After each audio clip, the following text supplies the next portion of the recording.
మనిషి పుట్టకముందే తన గురించి రాసుంటుందంటారు. పుట్టిన తర్వాత తన గురించి తను రాసుకునేదాన్ని ఆత్మకథ అంటారు. ఆల్రెడీ రాసున్నదాన్ని మనం తిరిగి రాసుకోవడానికి ఇదే ఎగ్జామ్లో స్లిప్ కాదు. అందుకే నా ఆత్మకథను నా జీవితానికి సంబంధం లేకుండా రాద్దాం అనుకుంటున్నాను.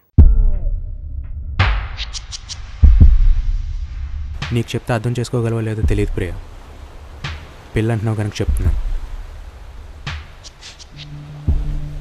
నేను రైటర్ అని నువ్వు అనుకుంటున్నావు, కానీ అది నా ప్రొఫెషన్ కాదు. నేను డబ్బులు తీసుకొని మనుషుల్ని చంపుతాను.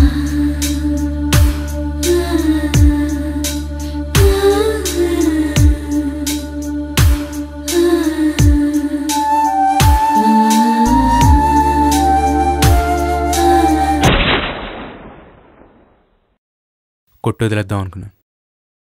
ఎందుకు డాక్టర్కి ఫీజు బొక్కని వేసేసాను.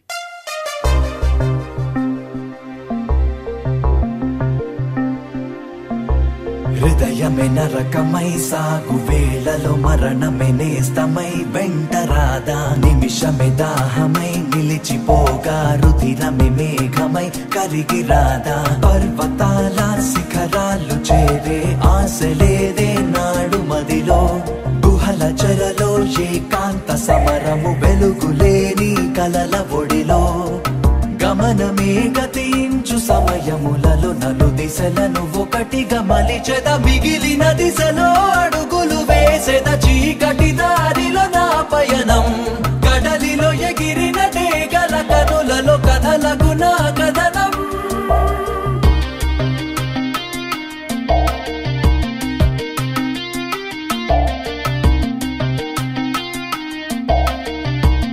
రామాయణంలో రాముడు హీరో. అదే రాముడు మహాభారతంలోకి వచ్చిన హీరో అంటే ఎవడూ కేర్ చేయడు.